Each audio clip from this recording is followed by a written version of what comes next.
iyadoo ay xisbiyada Soomaaliland wali sii wadaan u diyaar garowga ololaha doorashada madaxtooyada Soomaaliland oo bilaabmaysa 21 bishan Oktoobar ee aynu ku jirno ayaa waxa xisbiga kulmiye maanta 9 xafiis ka furtay qaar kamid ah xaafadaha magaalada Burco gudoomiyaha kambeynka u qaabilsan xisbiga kulmiye ee Togdheer Jaamac Xaaji Axmed iyo xogayaha gudidaasi Xasan Mataan iyo Xildhibaan Bidhi oo kamid ah gudida xisbiga kulmiye u diyaarshay kambeynka gobolka Togdheer ayaa maanta xafiisyadaasi si wada jir ah xarkaha uga soo jaray iyadoona mas'uuliyiinta xafiisyadaasi iyo taageerayaashooduba ay muujiyeen taageerada ay u hayaan kulmiye iyo murashaxiintiisa qaacido ka tirsan xaafada caqiibo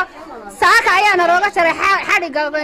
xisbigii kulmiye oo dhamaantii ciidan madaxdiisa iyo mishihiisiba wata ayaa maanta noo yimi anaguna haddaanu nahay dalada saacido cod iyo cudud wixii aanu lahayn waxaanu ku biiranaynaa halana aanu ahayn iminkana nahay markay mucaaradka haayeen iyo markay madaxda haayeen baanu ahayn kulmiye ay ka dhigo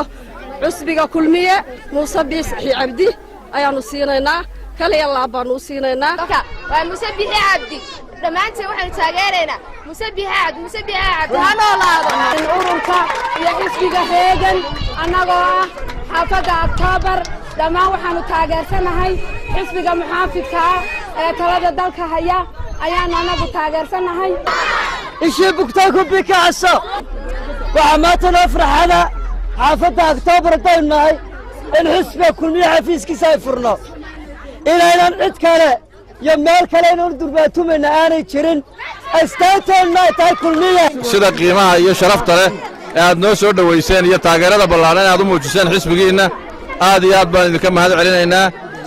waa caadadiinii awalba reer kulmiyaad ahaydeen xuduudda kulmiye uu ku faano gobolka Togdheer xaafadahan baa ka mid ah waxaa loo baahan yahay inaad diyaar garowdaan kambeynka inaad u diyaar garowdaan marka labaadna soo dhaweyntiinaanu idinka mahadnaqaynaa diyaar garowgiinaanu idinka mahadnaqaynaa dadaalkiinaanu idinka mahadnaqaynaa aad iyo aad baa u mahadsantii wadi salaamaynaa waxaad la socotaan in xaafadan ay tahay xaafadan ay uga codka badan markaynu eegno dadka ka codeeya gobolka Togdheer waa xaafadan Oktoobar waa xaafada dadka codeeya uga codka badan yihiin waliba waxay gaar u tahay oo codkan waa codkii kulmiye weeyaan waa dal walba oo doorasho ka dhacdo magaalo ama xaafad ayaa codkeedu yahay nacamtii lagu kala badiyaa wadadan iminkayna hormaraysa waa wadadii uu madaxweynuhu xariga inooga jaray Xabiib Ciga Xasan Universal TV magaalada Burco